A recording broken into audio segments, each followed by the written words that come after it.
You're listening to Fox City's Murder and Mayhem, your bi-weekly dose of true crime history in a small rural community of Wisconsin. Hey everybody, welcome back to another episode of Fox City's Murder and Mayhem. I'm Eric. I'm Gavin. And we are back again. Yes. What city are we traveling to today, Gavin? I'm really excited to answer that question. Okay, because it's Kaukauna? It's Kaukauna! Sweet. We're going to Kaukauna, baby. All right. So what are we talking about in Kaukauna today? Is this more of a history episode, or is this more of a straight-up murder? Look at that. We don't get many of those in that Kaukauna either. Nope, this is a straight-up murder. There's pretty much no history in this episode. You will learn nothing today. Except that somebody died. Mm-hmm. All right, well, take it away. Take a swig of that really, really not good-looking monster drink. And it's then, delicious. And then take us on a story. All right, so this is a story right here. This is a story that it's possibly the most recent story we've ever done. Okay. It's 1984. Okay. So by our standards, that's pretty recent. That means like we were alive when this happened. We were alive when this happened. It does not very often we record a podcast when we're alive. Yeah. So I'm going to start out. There's two ways I could have started this, but I'm going to start it like this. I'm talking about briefly here a guy named Ralph Ritschke, which hopefully that's how I'm going to say that. You know, Ritschke sounds about right. He was born about 1963, so he's not old. Again, this is a relatively recent story. So is he our victim? No. Okay, so theoretically very much still alive? He could have been alive. He is not alive. Okay. He is from Oshkosh originally. He moved to Omro and then to Wittenberg. He graduated high school in Wittenberg around 1981. In March 1984, he was arrested for criminal damage to property and released on a $500 signature bond. He was accused of damaging a window at the D&M liquor store in Appleton. D&M liquor store. Do you remember a DM? No, I don't know. I could tell you it's at 731 East Wisconsin Avenue, but no, I don't know. I don't know liquor stores in the 80s. So now he's in the Fox Cities area, and we're gonna get right to the heart of the story here now. On April 7th, 1984, Ritschke started drinking in the afternoon at home. He called his girlfriend twice, and she told him that she was pregnant. He then called a friend in Oshkosh and said he was drunk and he was thinking about hurting himself or maybe somebody else. He spent the evening at various taverns and would later register a blood alcohol level of 0.19, which is kind of high, but it's not like Wisconsin level high. 0.19 is, that's normal. At what point do you die from alcohol? Not much higher than that? Well, no. So keep in mind, this is the 80s. So at the time, like, the legal limit is like 0.1. Okay. He's not even at 0.2. Okay. So, like, yes, that's high. Please don't drive a car. But he's not, like, double the legal limit here. Okay. At some point that evening, he allegedly watched the movie The Prowler, which I love that he watched The Prowler. It's weird, but it plays into the story. Are you going to tell us a little bit about The Prowler? Because I have a very strong suspicion that Gavin has seen this movie. The Prowler. I'm so glad you asked. It's a 1981 slasher horror film. It's directed by Joe Zito, who's the same guy who did Friday the 13th Part 4 with Corey Feldman. And it features some really good special effects from Tom Savini, who is Pennsylvania's greatest special effects artist. And yes, ladies and gentlemen, he can probably do this with most horror movies that you could come up with. Yeah. This isn't Gavin doing pre-research before this episode. He just knows that. Yeah, the Prowler is the Prowler is solid. It's kind of similar in plot to My Bloody Valentine, and My Bloody Valentine's a better movie, but whatever. So yeah. After bar closed that night, really after bar closed, because it's after like 3:30 in the morning, Ritschke went to 5 small efficiency apartments that were over discount liquor at 215 West Wisconsin Avenue in Kaukauna. How you fit 5 apartments up there, I have no idea, but people heard him running up and down the hallway, knocking on doors. He went to 38-year-old Robert Wetstein's apartment, and soon neighbors heard screaming and heard Wetstein yelling, "Stop it!" Wetstein was known as Bicycle Bob, and he was well liked in the community. He was described by other people as a really nice guy who never bothered anyone. And he obviously liked to bike, my kind of guy. So. He loved biking. After 4 in the morning, Ritschke returned home to now where he was staying, which was at 323 West Taylor in Kaukauna, which was the home of a man named Glenn Ball, known as Red, where he had been staying in a rented room. Ritschke was employed part-time by Ball in carnival work. Not exactly sure what that means, but I'm guessing he ran rides or something. Ritschke woke Ball up and told him what had happened. He had just killed a man. He had blood on him, including 2 blood-soaked gloves, so Ball had no reason to doubt him and called the police. When the police arrived, Ritschke told them that he had spent the day drinking beer and had 9 tablets of methamphetamines before committing the crime. Wow. I don't know much about that, but that sounds like a lot. Yeah, I don't know either. It sounds bad. The first police officer to arrive, someone we actually know. Really? Yes. It was Patrolman John Van Drunen. Okay. He was the first to arrive and found Ritschke casually drinking a beer and smoking a cigarette. He said he knew what he did, but he was blacked out during the incident. He said, "I killed him. That's the first time I ever done it. Oh, God, I did it." When police brought him to apartment 2 to verify that the murder had actually happened, I mean, not that they doubted it, he was pretty covered in blood again, Ritschke apparently fainted at the sight of things. According to Van Drunen, a pool of blood extended out 2 feet from the closed door of the apartment. So it was so bloody, like the blood went out of the apartment. Wow. Wetstein was found on the floor, shirtless, and blood was throughout the apartment. At one point during the arrest, Ritschke said, "I did it. I killed him for Red. Red needed $300 to get out of jail." No idea who Red is. Well, Red is the guy he's living with, but he's obviously not in jail. So, like, I don't know what this. It's very weird. Police from Kaukauna, Appleton, and the State Crime Lab spent the night at the crime scene. In total, they were at the apartment for about 12 hours, which, I mean, is probably pretty normal. At the time, Appleton and Outagamie County had what was called a combined Outagamie County Major Case Unit.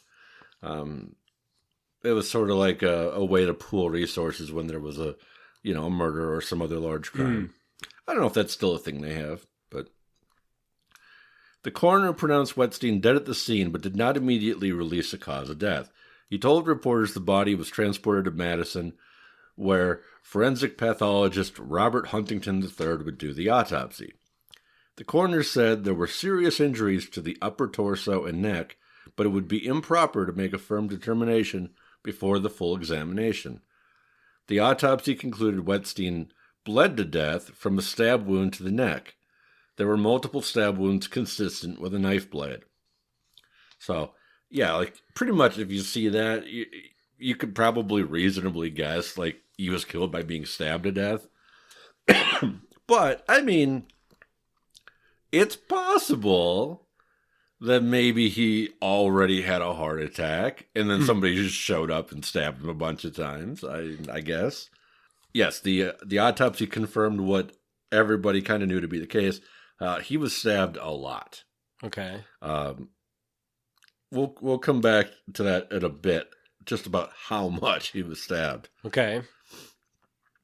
John Mao of Mao Realty, the landlord for the apartments, spoke highly of Wetstein, saying he had been a renter for several years, acted as sort of an unofficial on-site manager, helping with small repairs. He would also paint the apartment, shovel the snow, rake the leaves. He said he was very responsible. He was an exceptionally clean person. Wetstein's mother was understandably upset. She said that Bob injured his back 10 years earlier at a cement company in Green Bay and made his living from doing odd jobs. He was especially helpful to his parents. His father had been quite sick. He had developed Parkinson's disease. So Bob would come over to shave him and do other chores around the house. At his initial appearance the next day, Ritschke was held on a $100,000 bond under the charge of party to first-degree murder by District Attorney Michael Gage. Gage explained that there was effectively no difference between first-degree murder and party to first-degree murder. They both would have had life imprisonment if convicted. He was merely leaving the door open in case a second suspect emerged. This to me is weird. Like, I get his reasoning here.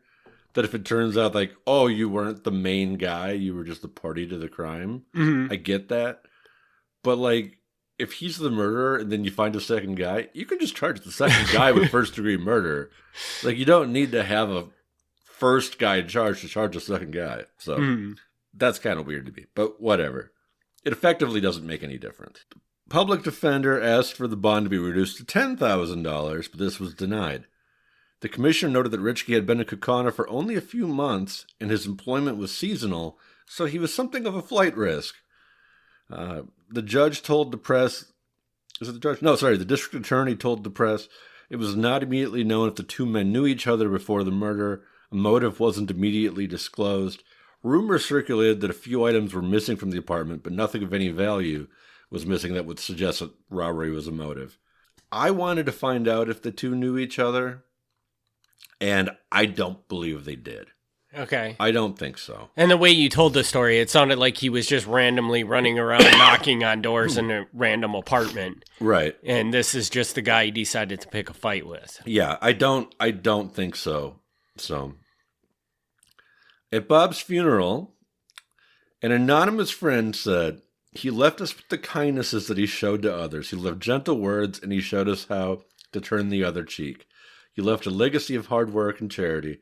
Many of us are angry as well as saddened at the way in which he was taken from us, but think what he would say to us now. I think he would want no one to be angry, bitter, or sad.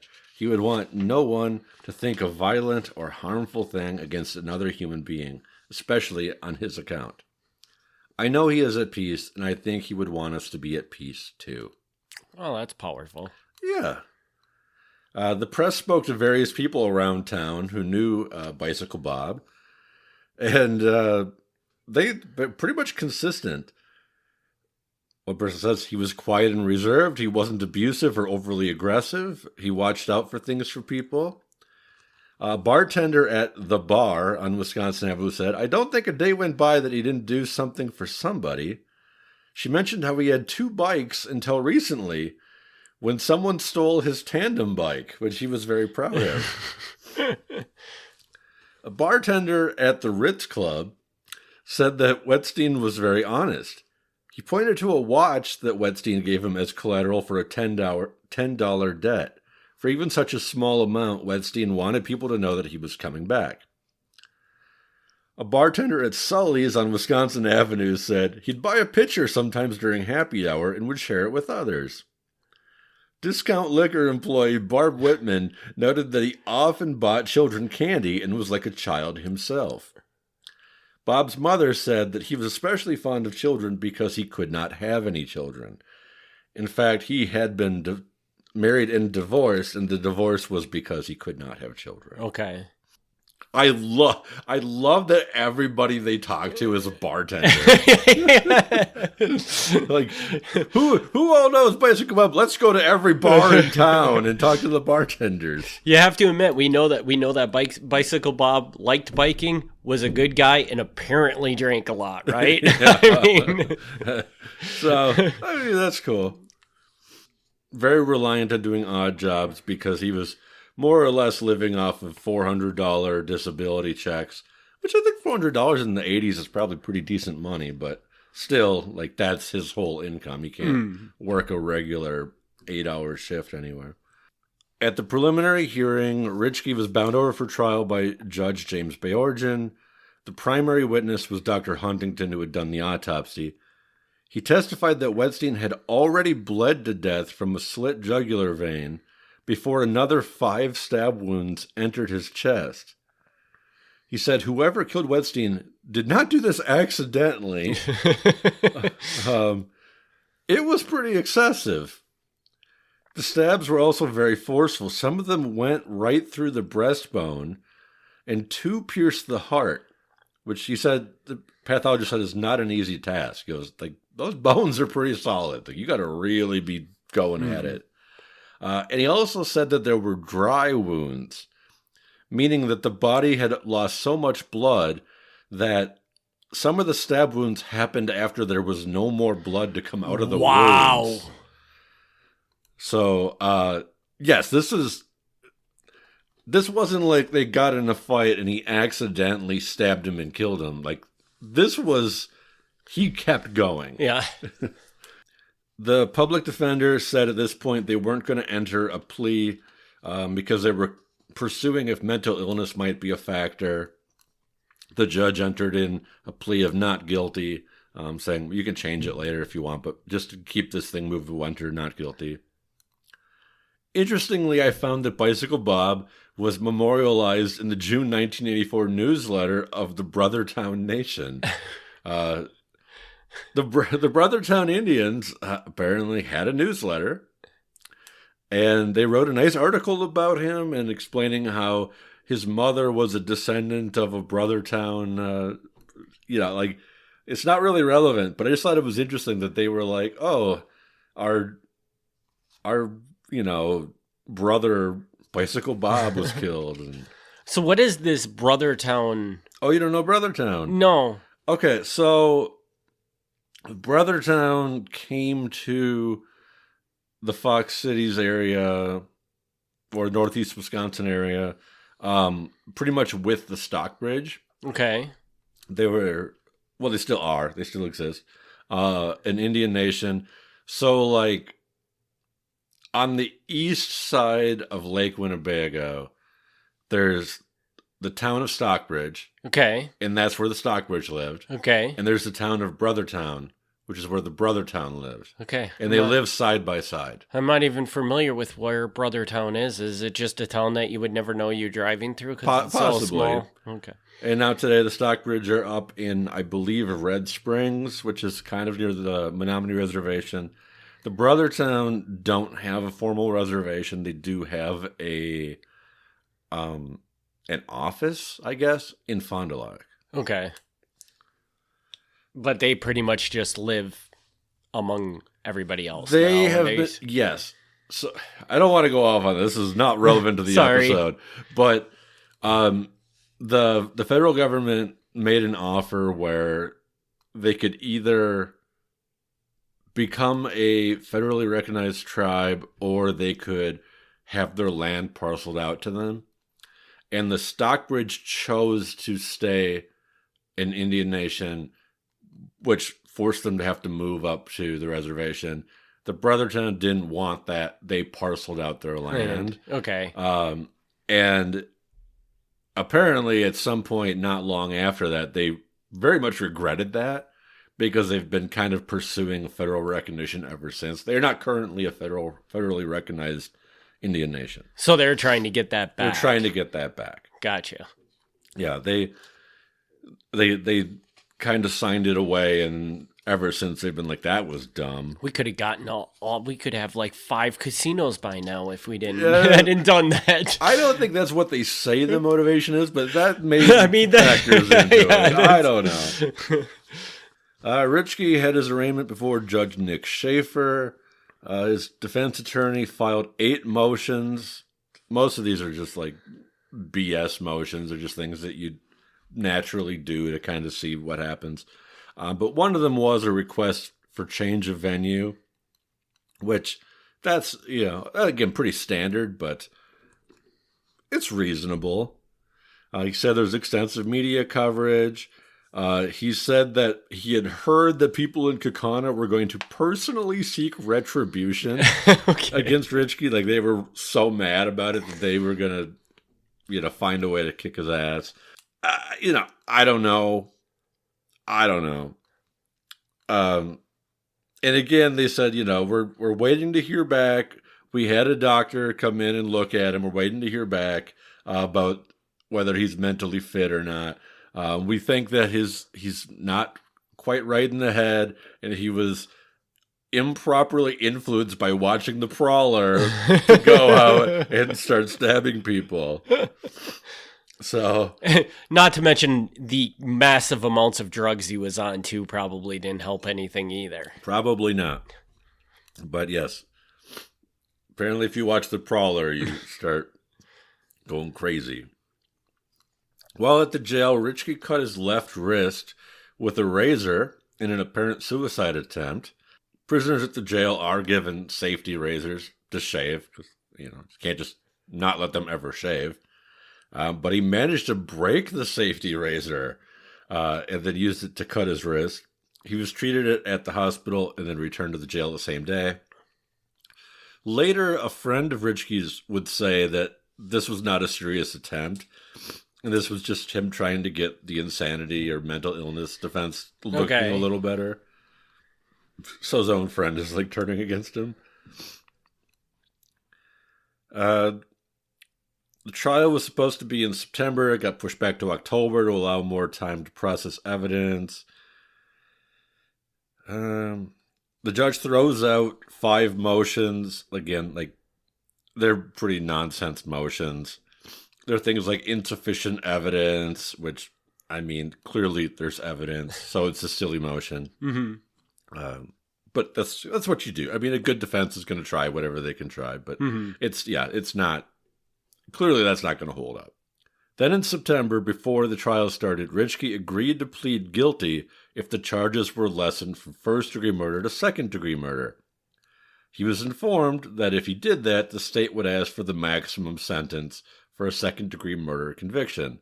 Both the district attorney and the defense attorney agreed to this, and the judge also agreed to this, so they signed off on it. Do you know what the maximum is for a second degree? We're going to find out. Okay. A pre-sentence investigation was ordered prior to sentencing. The district attorney told the press that he was satisfied with the outcome. It saved the taxpayers a trial. It ensured that there would be substantial prison time, and he felt that the charge was in line with the crime. And I think that's reasonable. Personally, I think if they would have gone to trial with first-degree murder, they probably would have got him on first-degree murder. Okay. I personally feel that. However, in first-degree murder, you kind of want to argue that there's some sort of a build-up to it. You have a reason for doing what you're doing, rather than just spontaneously acting in the moment. And this is very much doesn't seem to be that, from what we can tell. Yeah, and I think the defense could have argued that this was, he didn't know Bob, he clearly wasn't targeting Bob, this was just, he had a very bad drug interaction and this happened.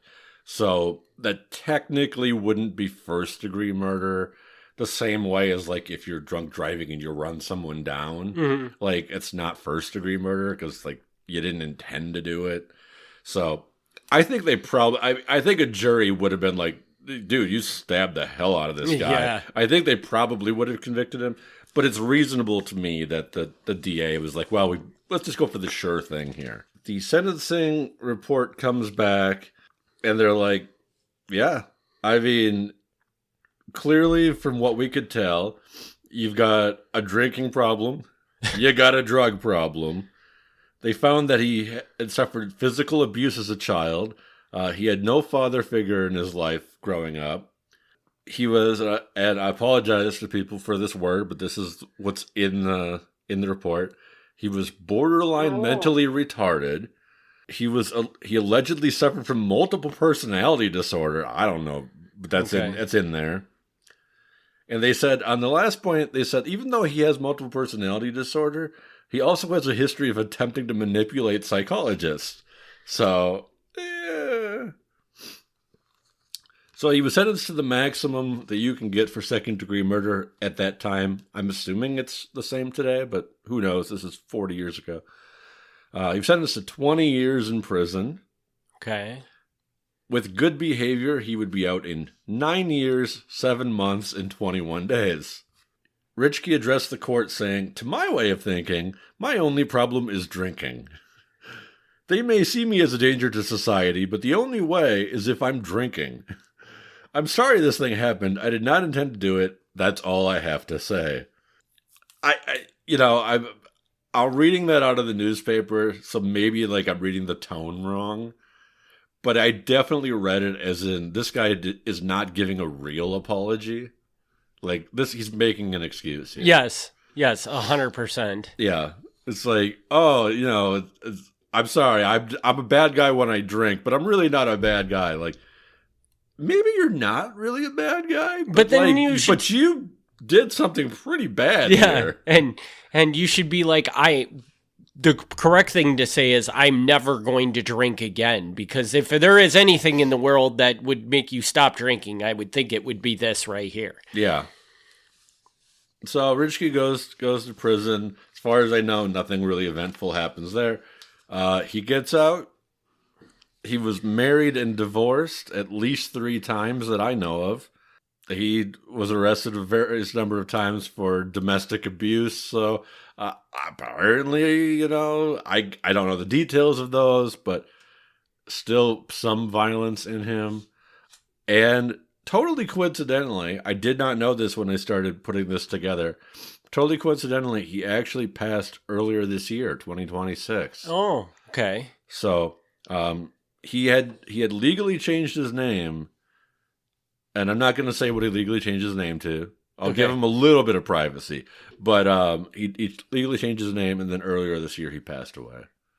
And did he change his name once he got out of prison? Or? Not until much later. Okay, that's interesting. It wasn't until after the 3rd divorce that he changed his name. So he was going by Ralph for most of his life. Maybe he just decided that the word on the street about how horrible he was to his wife was getting out. So he was like, I need to change my name so I can get a wife.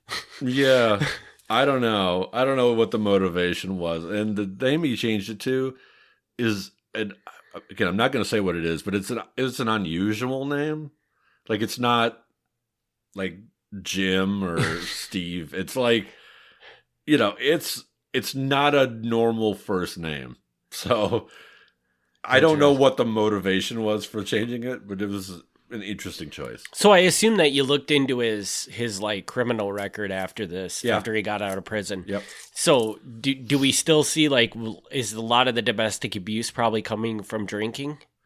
Can we tell that? I don't know that. Okay. I think that's probably a safe assumption, but yeah, you see a pattern. You see he gets married. There's a domestic abuse. He gets divorced. At least one of his wives filed a restraining order against him. Okay. So I can't say that was because of drinking, but I wouldn't be the least bit surprised. So now, and then you said, how many years did he spend in jail? I think I can't give you 100% firm answer, but I think 9. Okay, so the minimum of a second-degree murder was 9 years, I think you said earlier. The maximum you can get is 20, but the thing of it is the way that prison sentences work is if you get 20 years, you don't actually get 20 years. you get out in 9, and then the remainder of your sentence, you're just like, you got to check it with your parole officer and stuff. Oh, okay. So, like, Okay. it's not like after 9, he was just completely free. He still had to, like, obey the law for that full 20 years. But he was, again, I might be wrong, because maybe he broke a prison rule and they kept him an extra 6 months. I don't know that. But it appears that he probably got out after 9. Okay. That's just because to me, now the only thing you said before about the actual stabbing was that they stabbed him and then he stabbed him like 5 more times. Yeah. Is that the confirmed amount of stabs, or I don't know the total amount. because it just, to me, the way you tell the story, it sounds like he just got into it and just sat there and just kept jabbing him. He could have been stabbed hundreds of times. I agree with that. Yeah, I don't know what the actual total number is, but based on what it sounds like, he bled to death because of being stabbed in the neck. And he was continued to be stabbed afterwards to the point where there was no blood coming out of the wounds. Which I imagine it takes a little while for. It probably does. And apparently he was stabbed so bad that not only was there blood throughout the apartment, like, I don't know what was going on here. Like, if this guy, Ritschke, if he, like, was stabbed and he got blood over himself and then he was running around the apartment, like, rubbing his hands on the walls. Like, I don't know what he was doing here.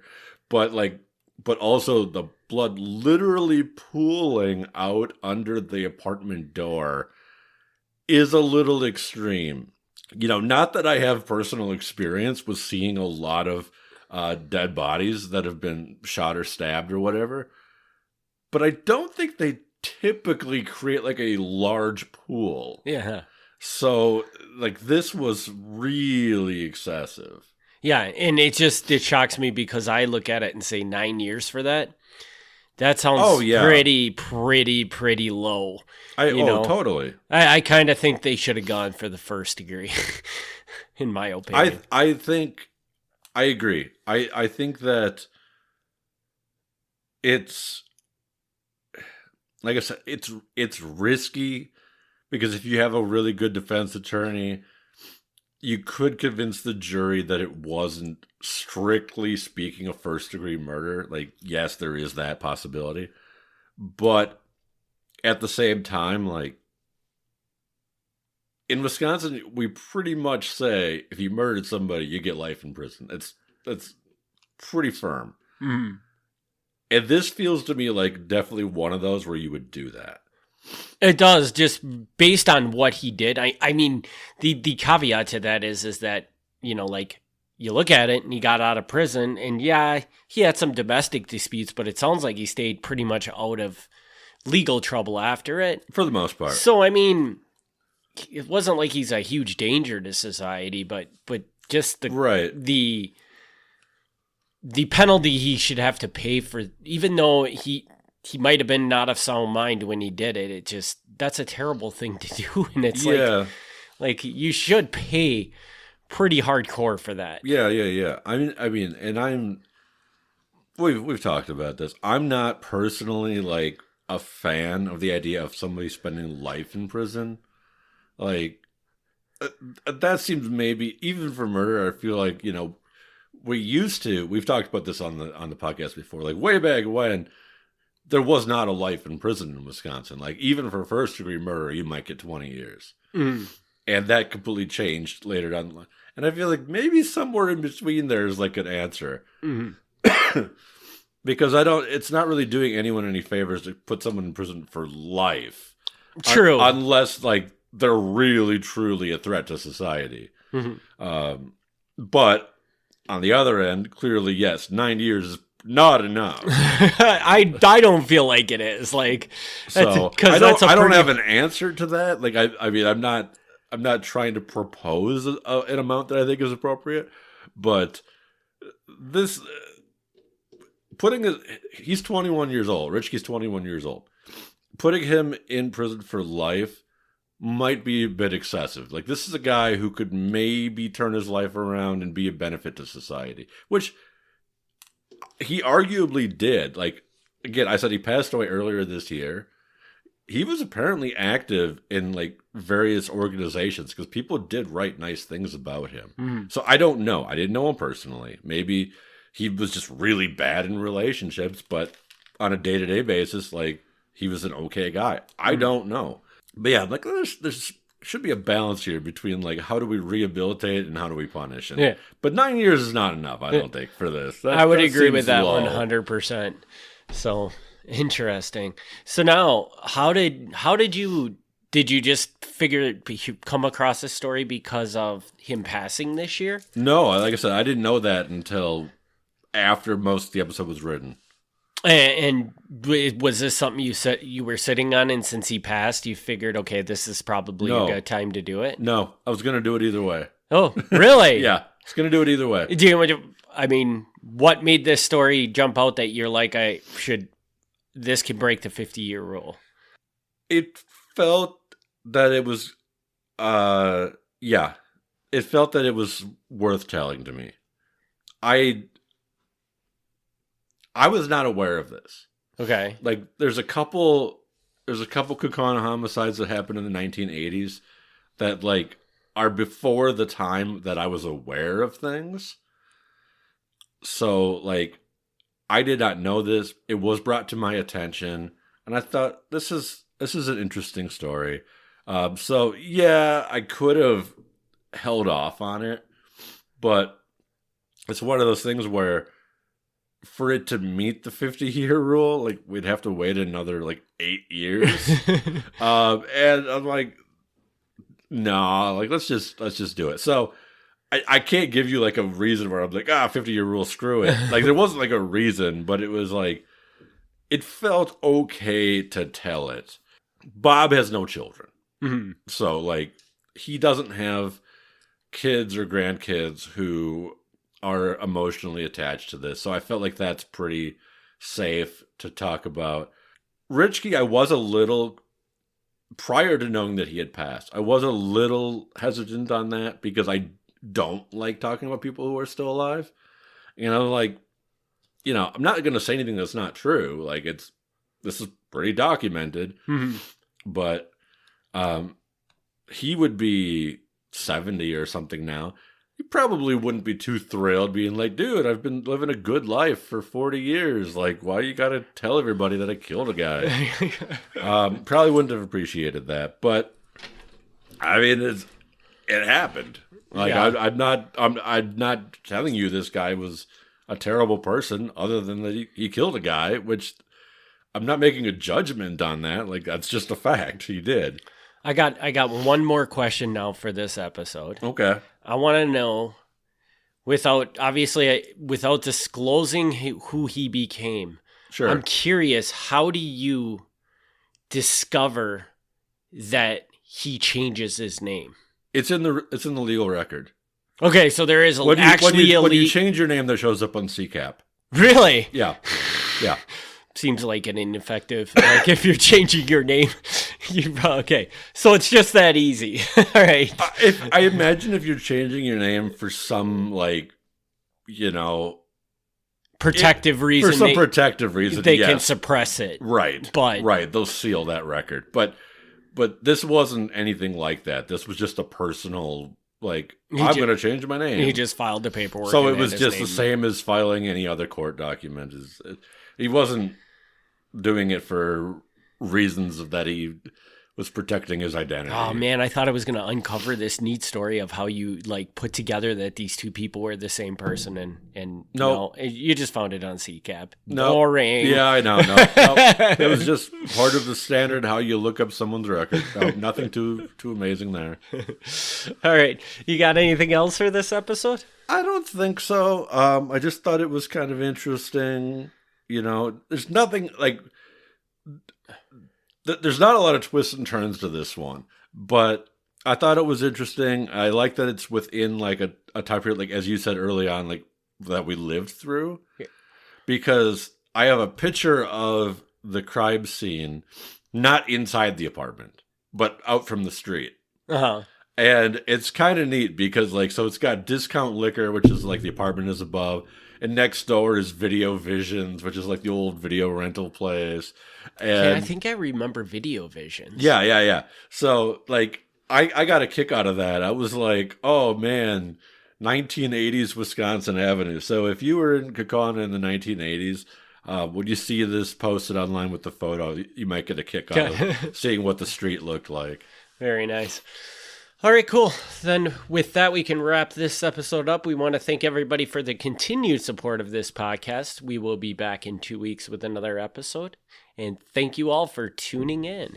Thank you so much. Thanks for tuning in to Fox City's Murder and Mayhem. Join us in 2 weeks for another exciting episode of Murder and Mayhem.